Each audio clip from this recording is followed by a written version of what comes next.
Bismillahirrahmanirrahim. Assalamualaikum warahmatullahi wabarakatuh. Video ini untuk memenuhi tugas UAS mata kuliah pengembangan kurikulum SD mengenai kebijakan Mendikbud tentang Merdeka Belajar berdasarkan 4 pilar pendidikan UNESCO. Mata kuliah ini diampu oleh Ibu Ika Dian Rahmawati, SPD MPD. Video ini disusun oleh Khotimatul Hosna NIM 1706111000146. Pendidikan adalah pembelajaran pengetahuan, keterampilan, dan kebiasaan sekelompok orang yang diturunkan dari satu generasi ke generasi berikutnya melalui pembelajaran, pelatihan, atau penelitian. Menurut UU Nomor 20 Tahun 2003 Pasal 3 tentang Sistem Pendidikan Nasional mengemukakan bahwa tujuan pendidikan nasional adalah untuk mengembangkan potensi peserta didik agar menjadi manusia yang beriman dan bertakwa kepada Tuhan Yang Maha Esa, berakhlak mulia, sehat, berilmu, cakap, kreatif, mandiri, dan menjadi warga negara yang demokratis serta bertanggung jawab.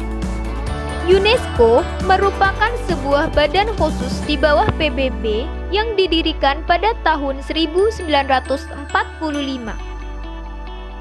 Tujuan organisasi ini yaitu mendukung perdamaian dan keamanan dengan mempromosikan kerjasama antar negara melalui pendidikan, ilmu pengetahuan, dan budaya dalam rangka meningkatkan rasa saling menghormati yang berlandaskan pada keadilan, peraturan hukum, HAM, dan kebebasan hakiki.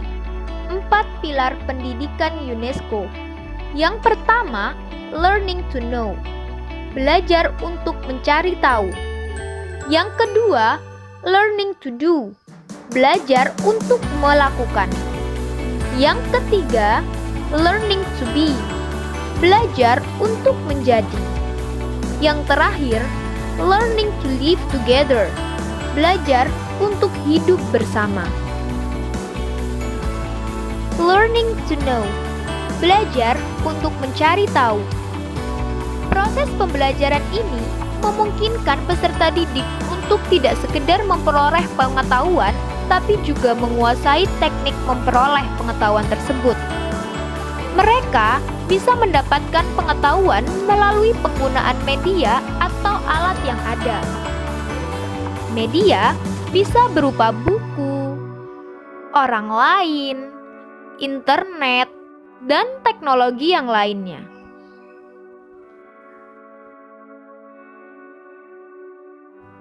Learning to do. Belajar untuk melakukan.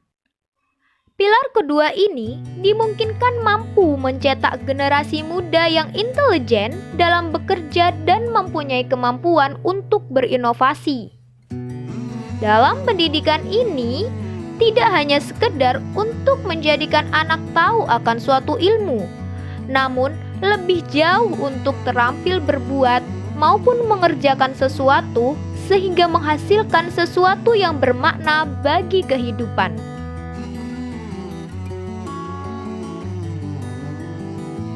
Learning to be. Belajar untuk menjadi diri sendiri. Penguasaan pengetahuan dan keterampilan merupakan bagian dari proses menjadi diri sendiri. Menjadi diri sendiri dapat diartikan sebagai proses pemahaman terhadap kebutuhan dan jati diri. Belajar untuk berperilaku sesuai dengan norma-norma dan kaidah yang berlaku di masyarakat, serta belajar menjadi orang yang berhasil, sesungguhnya merupakan suatu proses untuk mencapai aktualisasi diri. Learning to live together. Belajar untuk hidup bersama. Di zaman yang semakin kompleks ini, berbagai konflik makin merebak, seperti konflik nasionalis, konflik ras, dan konflik antar agama. Apapun penyebabnya, semua konflik itu didasari oleh ketidakmampuan beberapa individu atau kelompok untuk menerima suatu perbedaan. Maka dari itu, peserta didik harus memahami bahwa keberagaman tersebut bukan untuk dibeda-bedakan. Akan tetapi, dipahamkan bahwa keberagaman tersebut tergabung dalam satu lingkungan masyarakat. Membiasakan saling membantu dan menghargai satu dengan lainnya akan tercipta masyarakat yang tertib dan aman, sehingga setiap individu dapat belajar dan hidup dalam kebersamaan dan kedamaian. Merdeka Belajar merupakan program kebijakan baru Kementerian Pendidikan dan Kebudayaan Republik Indonesia yang dicanangkan oleh Menteri Pendidikan dan Kebudayaan Republik Indonesia Kabinet Indonesia Maju, yaitu Nadiem Anwar Makarim, BA, MBA.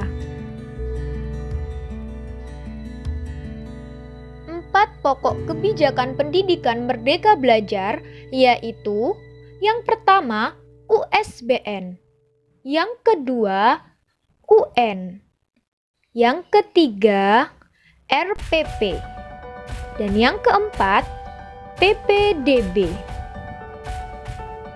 Ujian Sekolah Berbasis Nasional atau biasa disebut dengan USBN.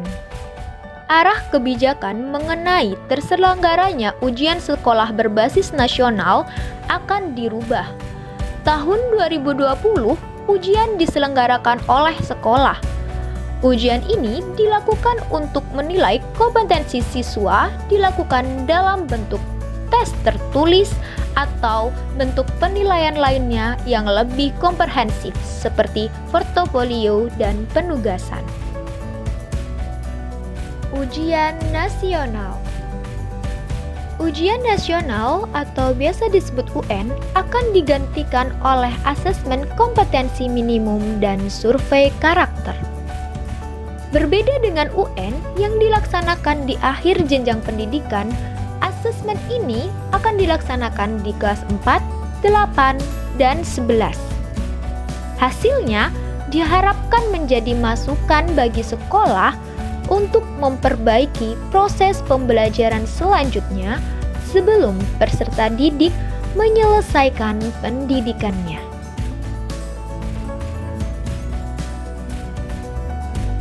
RPP, Rencana Pelaksanaan Pembelajaran. Penyusunan RPP disederhanakan, yang awalnya terdiri dari banyak lembar, namun kali ini cukup dengan 1 halaman saja. Guru dapat bebas memilih, membuat, menggunakan, dan mengembangkan format RPP. Namun ada 3 komponen inti yang harus ada, yaitu tujuan pembelajaran, kegiatan pembelajaran, dan asesmen. PPDB, penerimaan peserta didik baru. Kemendikbud tetap menggunakan sistem zonasi dengan kebijakan yang lebih fleksibel untuk mengakomodasi ketimpangan akses dan kualitas di berbagai daerah. Komponen PPDB jalur zonasi dapat menerima siswa minimal 50%, jalur afirmasi minimal 15%, dan jalur perpindahan maksimal 5%. Sedangkan untuk jalur prestasi atau sisanya 0-30% sesuai dengan kondisi daerah. Apakah kebijakan Mendikbud tentang Merdeka Belajar sudah sesuai dengan 4 pilar pendidikan UNESCO? Jawabannya adalah kebijakan Mendikbud tentang Merdeka Belajar sesuai dengan 4 pilar pendidikan UNESCO karena perubahan kebijakan dalam penyelenggaraan USBN yang kini diselenggarakan oleh sekolah menjadikan anggaran USBN beralih untuk mengembangkan kapasitas guru dan sekolah guna meningkatkan kualitas pembelajaran.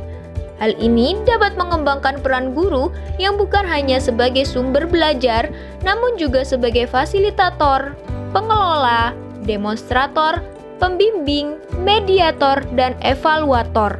Sehingga peserta didik mendapatkan pengetahuan yang lebih luas.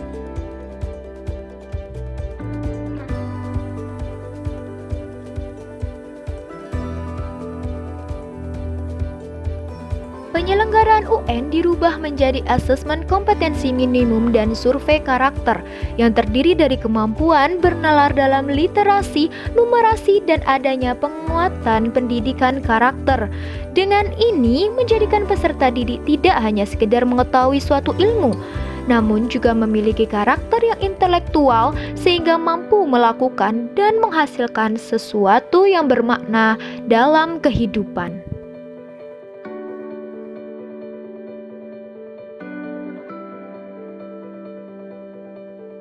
Penyusunan RPP disederhanakan dengan memangkas beberapa komponen, yaitu tujuan pembelajaran, kegiatan pembelajaran, dan asesmen. Penulisan RPP dibuat dengan efisien dan efektif agar pendidik memiliki banyak waktu untuk mempersiapkan dan mengevaluasi pembelajaran, sehingga pendidik akan lebih mengerti cara untuk meningkatkan dan mengembangkan potensi peserta didik sesuai dengan minat bakat maupun tipe-tipe kecerdasannya.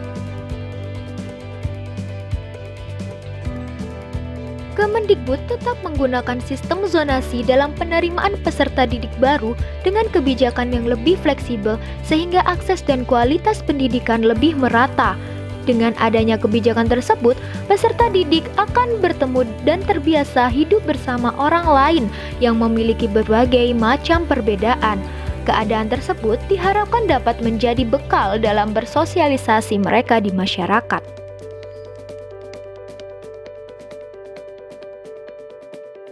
Terima kasih. Maaf atas segala khilaf. Semoga ilmunya bermanfaat. Wassalamualaikum warahmatullahi wabarakatuh.